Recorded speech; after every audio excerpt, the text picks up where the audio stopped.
반갑습니다. 붓다의 복과 지혜입니다. 오늘 우리는 고대 신라의 역사와 문화 속에서 부처님의 진리를 반영한 깊은 의미를 탐구해 보려 합니다. 신라 사람들은 닭을 숭배하며 그 신앙 속에서 삶의 진리와 자연의 조화를 찾고자 했습니다. 박혁거세와 김알지의 신화 속에서 닭은 단순한 동물이 아닌 생명과 시작을 상징하는 신성한 존재로 여겨졌습니다. 이러한 전통과 함께 서울이라는 이름의 기원도 살펴보겠습니다. 고대 인도의 수라바시와 신라벌, 서라벌에서 비롯된 서울의 유래는 단순한 지명의 변화가 아닌 우리 민족이 지닌 깊은 신앙과 정신의 상징이기도 합니다. 이는 우리가 추구하는 진리와 연결되어 있으며 우리의 삶 속에 스며든 부처님의 가르침을 떠올리게 합니다.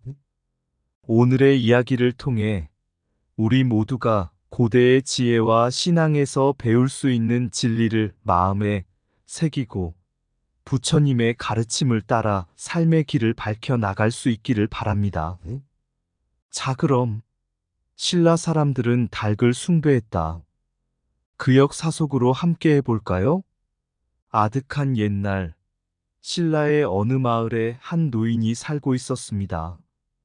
그는 매일 아침 새벽이 되면 닭의 울음소리를 들으며 하루를 시작했습니다. 닭의 울음은 그에게 새벽의 시작을 알리고 모든 생명체가 깨어나는 시간임을 상기시켜 주었습니다. 어느 날, 노인은 꿈속에서 부처님을 만났습니다. 부처님은 노인에게 이렇게 말씀하셨습니다. 이 세상의 모든 생명은 하나로 연결되어 있다. 닭의 울음소리는 단순한 소리가 아니라 모든 생명의 시작을 알리는 진리의 소리이다. 그 울음은 너에게 새벽을 알리지만 사실은 모든 존재에게 깨어남을 일깨워주고 있다. 노인은 이 꿈에서 깨달음을 얻고 닭의 울음소리가 단순히 하루를 여는 소리가 아니라 부처님이 가르쳐 주신 깨어남의 진리임을 깨달았습니다. 그날부터 그는 닭을 단순한 가축이 아닌 부처님의 가르침을 전하는 존재로 여기게 되었습니다. 그는 마을 사람들에게 이 이야기를 전하며 말했습니다. 우리는 닭의 울음소리를 통해 매일 새롭게 깨어나야 합니다. 그 소리는 우리에게 부처님의 진리를 상기시키며 매일을 새로운 마음으로 시작하라고 가르쳐 줍니다. 이후로 신라 사람들은 닭을 신성하게 여기며 그 울음소리를 통해 부처님의 진리를 되새기게 되었습니다. 이처럼 닭은 신라의 땅에서 단순한 동물이 아니라 모든 존재의 깨어남을 상징하는 신성한 존재로 숭배받게 되었습니다. 옛 신라 땅에는 닭을 신성한 존재로 여기는 독특한 신앙이 있었습니다. 신라의 창시자인 박혁거세와 김알지의 신화 속에는 닭이 중요한 상징으로 등장하며 이 신화들은 신라 사람들의 삶과 신앙에 깊이 뿌리내리고 있었습니다. 먼 옛날, 신라의 어느 마을에 한 노인이 살고 있었습니다. 그는 마을에서 가장 지혜로운 사람으로 부처님의 가르침을 열심히 따르며 살고 있었습니다. 어느 날, 그는 꿈에서 부처님을 만났습니다. 부처님은 그에게 이렇게 말씀하셨습니다. 이 세상의 모든 생명은 서로 연결되어 있다. 모든 존재는 자신의 역할을 수행하며 그 안에서 진리를 드러낸다. 닭은 새벽을 알리는 존재로 어둠 속에서 빛을 찾아내는 상징이다. 너희가 닭을 신성하게 여기는 것은 그들이 깨어남을 알리기 때문이다. 이 말씀을 들은 노인은 깨달음을 얻었습니다. 그는 신라의 건국 신화인 박혁거세와 김알지의 이야기를 떠올리며 그 속에 담긴 진리를 깨닫게 되었습니다. 박혁거세가 태어날 때 하늘에서 내려온 알에서 태어난 그는 닭의 울음소리와 함께 세상에 나왔습니다. 닭의 울음은 어둠을 깨뜨리고 빛을 불러오는 상징이었으며, 이는 바로 새로운 시작과 깨어남을 의미했습니다.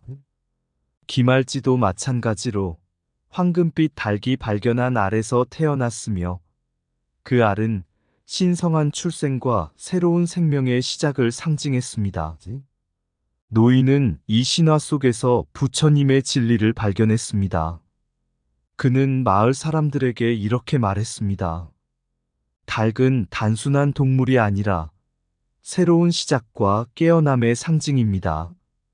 박혁거세와 기말지의 신화는 우리에게 부처님의 가르침을 상기시켜 줍니다. 닭의 울음소리는 우리가 매일 새로운 마음으로 깨어나고 진리의 길로 나아가라는 부처님의 메시지입니다. 그는 또 달구벌에 대해 이야기했습니다. 달구벌, 즉 닭의 벌판이라 불리는 이곳은 닭을 숭배했던 신라 사람들의 마음을 담고 있었습니다. 그들에게 닭은 단순한 가축이 아닌 부처님의 가르침을 전달하는 신성한 존재였습니다. 그들은 닭을 통해 매일 깨어나고 새로운 빛을 향해 나아가는 삶을 살고자 했습니다. 이렇게 신라 사람들은 닭을 신성하게 여기며 그 속에서 부처님의 진리를 발견했습니다. 그들에게 닭은 단순한 숭배의 대상이 아닌 깨어남과 새로운 시작을 상징하는 부처님의 가르침 그 자체였던 것입니다. 새벽을 알리는 닭의 울음처럼 매일의 시작은 깨어남의 첫걸음이다. 어둠 속에서도 닭이 울 듯 진리는 언제나 우리 안에 깨어 있다. 닭이 알을 품듯 마음속 진리는 깊이 품고 키워야 한다. 새로운 생명이 알에서 나오듯 모든 깨달음은 내면의 깊은 곳에서 태어난다. 닭의 울음소리는 생명의 울림, 그 속에 깃든 진리를 들으라. 닭은 빛을 부르며 어둠을 깨뜨린다. 우리도 빛을 향해 깨어나야 한다. 알에서 태어나는 닭처럼 매일 우리는 새로운 자신을 발견해야 한다. 닭이 새벽을 맞이하듯 우리는 진리의 새벽을 향해 나아가야 한다. 달구벌의 닭은 생명의 상징, 그 울음속에 깃든 진리를 찾아라. 깨어남은 닭의 울음소리처럼 갑작스럽게, 그러나 반드시 찾아온다. 닭의 울음은 우리의 마음속 깊은 곳에서 울리는 진리의 메아리다. 닭이 어둠을 깨우듯 진리는 우리 안의 무지를 깨우고 빛을 드러낸다. 닭이 알을 깨듯 우리는 자기 자신을 깨고 더 큰 진리로 나아가야 한다. 닭의 깨어남은 곧 우리의 깨어남. 그 울음 속에서 삶의 진리를 들으라. 닭은 어둠을 두려워하지 않는다. 빛을 향해 울며 나아가듯 우리도 진리를 향해 두려움 없이 나아가야 한다. 옛 신라의 수도 서라벌. 이곳은 단순히 정치와 문화의 중심지였을 뿐만 아니라 깊은 신앙과 진리가 흐르는 땅이기도 했습니다. 서라벌이라는 이름은 시간이 흐르면서 서벌, 서알로 변해갔고 마침내 오늘날 우리가 알고 있는 서울이라는 이름으로 자리 잡게 되었습니다. 이 이름의 변화 속에는 고대 인도와의 깊은 인연이 깃들어 있었습니다.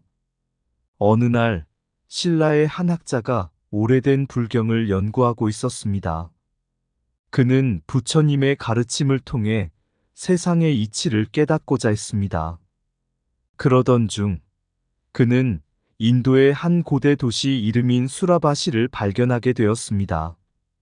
이 도시는 부처님께서 머무셨던 성지 중 하나로 수라는 강력한 신성을 의미하고 바시는 도시를 뜻했습니다. 즉, 수라바시는 신성한 도시를 의미하는 이름이었습니다. 이 고대 인도의 도시 이름이 신라벌, 서라벌의 이름과 유사하다는 사실을 깨달은 학자는 큰 깨달음을 얻었습니다. 그는 신라벌이 단순한 도시의 이름이 아니라 부처님의 가르침이 담긴 신성한 땅이라는 것을 깨달았습니다. 학자는 마을 사람들에게 말했습니다. 부처님께서는 모든 존재가 신성하다고 가르치셨습니다. 우리 서라벌은 그 신성함을 간직한 땅이며 수라바시와 마찬가지로 진리의 빛이 머무는 곳입니다.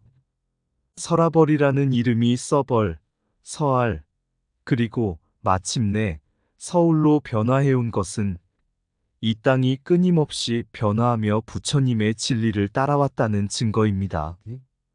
또한 그는 고대 인도와 신라의 문화적 교류에 대해 설명했습니다. 부처님의 가르침은 국경을 넘고 시공을 초월해 우리에게 전해졌습니다.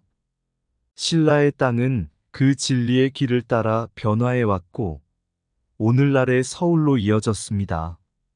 서울이라는 이름은 단순한 지명이 아니라 부처님의 가르침이 스며든 신성한 이름입니다. 이곳은 우리가 깨어있고 진리를 따르는 삶을 살아야 하는 성스러운 장소입니다. 도시의 이름은 땅에 새겨진 진리의 흔적, 서울은 그 신성한 이름을 간직하고 있다. 서울, 그 이름 속에는 부처님의 가르침이 흐르고 있다. 서라벌에서 서울로, 이름의 변천은 진리의 길을 따라가는 여정이다. 수라바시와 서울, 두 도시의 이름은 진리와 신성함을 잇는 다리이다. 서울은 단순한 땅이 아니라 부처님의 빛이 머무는 신성한 도시이다. 서울이라는 이름 속에 담긴 진리는 부처님의 가르침과 함께 영원히 빛난다. 부처님의 가르침은 도시의 이름에 깃들어 서울은 깨어남의 상징이 되었다. 수라바시에서 이어진 서울의 이름, 그 속에 담긴 진리는 시간을 초월한다. 서울은 이름의 변화 속에서 부처님의 진리를 간직해온 성스러운 땅이다. 신라벌에서 서울까지 그 이름의 여정은 진리를 따라 흐르는 강물과 같다. 부처님의 가르침이 스며든 이름, 서울은 진리의 도시로 빛난다. 서울, 그 이름은 변천 속에서 진리의 길을 걸어온 이들의 발자취다. 수라바시와 서울, 두 이름은 하나의 진리를 향한 길 위에서 만난다. 서울이라는 이름은 부처님의 가르침이 깃든 땅에 대한 경의의 표현이다. 부처님의 진리가 깃든 서울, 그 이름 속에는 깨어남의 씨앗이 숨겨져 있다. 옛날 신라 시대 한 학자가 있었습니다. 그는 한문과 우리말, 그리고 불교의 가르침을 깊이 연구하며 이들 사이의 관계를 탐구했습니다. 학자는 한문의 고전과 불경을 읽고 연구하면서도 항상 마음속에 우리말의 아름다움과 깊은 의미를 간직하고 있었습니다. 어느 날 학자는 부처님이 설법하셨던 고승의 한 구절을 읽게 되었습니다. 모든 언어는 진리를 담는 그릇이다. 그릇의 모양은 달라도 그 속에 담긴 진리는 동일하다. 이 말씀은 학자에게 깊은 깨달음을 주었습니다. 그는 이 말씀을 곰곰이 되새기며 한문과 우리말, 그리고 불교의 진리를 연결하는 방법을 고민하기 시작했습니다. 그는 한문이 중국에서 전해졌지만 우리말 속에도 깊은 진리가 숨어 있음을 깨달았습니다. 비록 한문으로 표현되지 않은 것들이 많았지만 우리말은 우리 민족의 혼과 마음을 담고 있었습니다. 학자는 이렇게 생각했습니다. 한문은 그 자체로 훌륭한 그릇이지만 우리말은 우리 고유의 감성과 진리를 담는 또 다른 그릇이다. 두 언어는 서로 다른 그릇이지만 그 안에 담긴 부처님의 진리는 하나다. 학자는 특히 향가에서 그 진리를 발견했습니다. 향가는 한문으로 온전히 표현할 수 없는 우리말의 아름다움과 깊이를 담고 있었습니다. 그는 향가를 읽으며 한문에서는 느낄 수 없는 우리말만의 독특한 감정과 진리를 깨달았습니다. 향가 속에는 부처님의 가르침이 우리 민족의 고유한 감정과 조화롭게 녹아들어 있다. 이는 우리말의 힘이자 우리 민족이 부처님의 진리를 자신만의 방식으로 받아들였다는 증거다. 또한 학자는 불교가 우리말과 지명에 미친 영향을 연구했습니다. 그는 서라벌과 서울이라는 지명에 주목했습니다. 서라벌은 신라의 수도였으며 부처님의 가르침이 깊이 스며든 땅이었습니다. 시간이 흐르면서 서라벌은 서울로 변천하였고 이 과정에서 불교의 영향이 깊이 작용했습니다. 서라벌에서 서울로의 변화는 단순한 지명의 변화가 아니다. 이는 부처님의 가르침이 우리말 속에 스며들어 우리 삶과 문화를 형성하는 과정이었다. 그는 마을 사람들에게 이렇게 말했습니다. 한문과 우리말은 서로 다른 그릇이지만 그 속에 담긴 부처님의 진리는 동일합니다. 우리말은 우리 고유의 감성과 문화를 담아내며 부처님의 가르침을 우리식으로 해석하고 받아들였습니다. 서라벌에서 서울로의 변화는 그 진리의 여정을 보여주는 상징입니다. 언어는 다르지만 진리는 하나다. 모든 말 속에 부처님의 가르침이 흐른다. 우리말과 한문은 서로 다른 그릇, 그러나 그 안에 담긴 진리는 동일하다. 향가 속에 스며든 부처님의 진리는 우리 민족의 마음을 비춘다. 한문이 전한 진리, 우리말이 표현한 감성, 그 둘은 하나로 이어진다. 서라벌에서 서울로 지명의 변화는 부처님의 진리가 우리 삶에 스며든 증거다. 우리말은 우리의 혼을 담고 부처님의 진리를 새긴다. 부처님의 가르침은 한문과 우리말 모두에 깃들어 두 언어를 하나로 이어준다. 우리말 속에 숨겨진 진리는 부처님의 가르침과 조화를 이루며 피어난다. 언어는 그릇일 뿐, 진리는 그 안에 담긴 무한한 지혜다. 한문으로 표현되지 않은 진리, 우리말 속에서 새롭게 피어난다.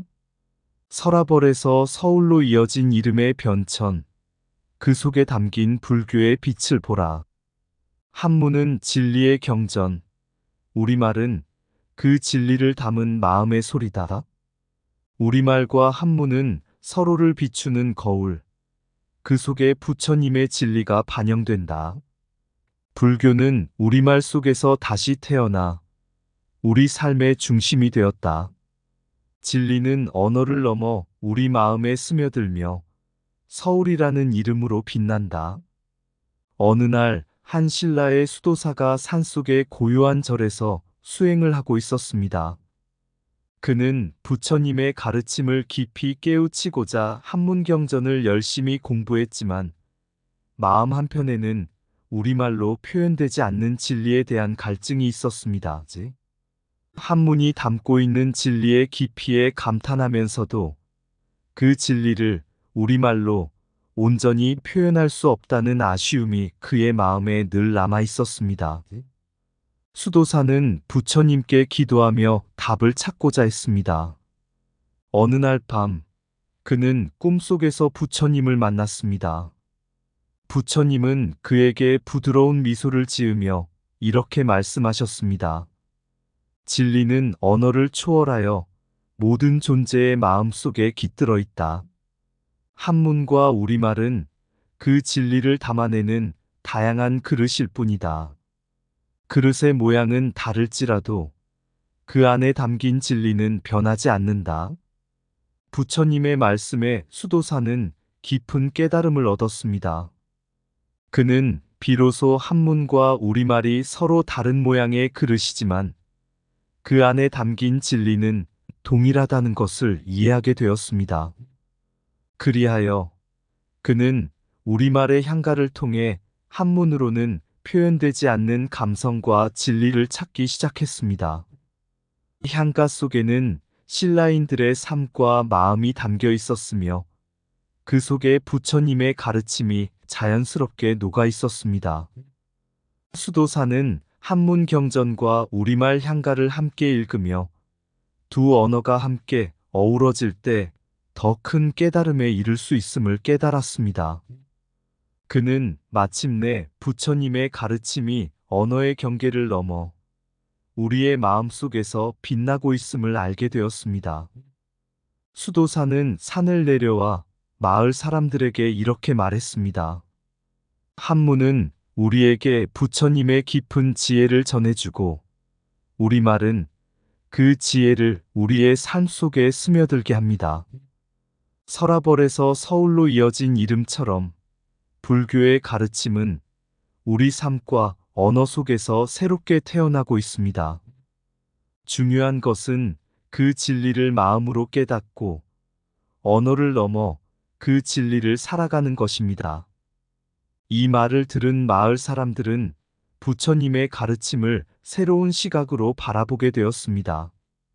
그들은 한문과 우리말이 각기 다른 방식으로 부처님의 진리를 담아내고 있음을 이해하게 되었고, 서로 다른 언어가 조화롭게 어우러질 때 더 큰 깨달음을 얻을 수 있음을 알게 되었습니다.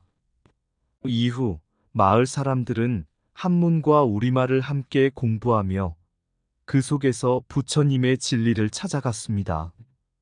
서울이라는 이름 속에 담긴 깊은 의미를 새기며 그들은 부처님의 가르침을 자신의 삶 속에 실천하려고 노력했습니다. 그리하여 서울은 단순한 도시가 아니라 부처님의 진리가 살아 숨쉬는 신성한 땅으로 거듭나게 되었습니다.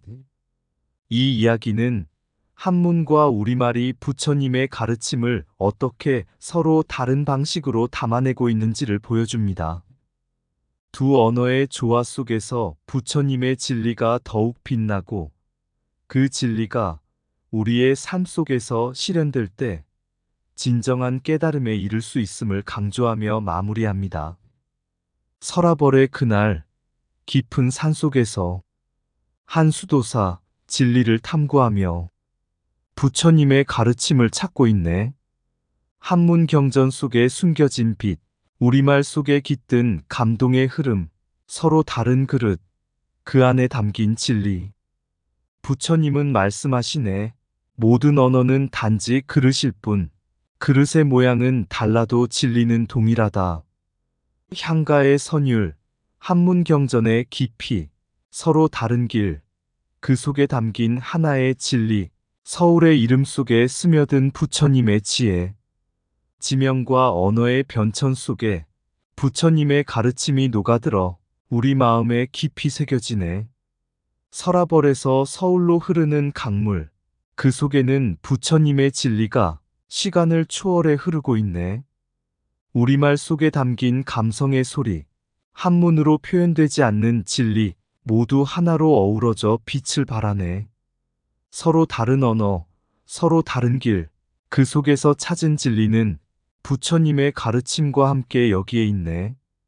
언어를 넘어 마음 속에서 부처님의 진리를 깨달으며 서울의 이름 속에 그 진리를 새기네. 이상 붓다의 복과 지혜였습니다. 오늘도 복지구족한 날 되세요. 구독과 좋아요는 붓다의 복과 지혜를 밝히는 큰 자비의 등불이 됩니다.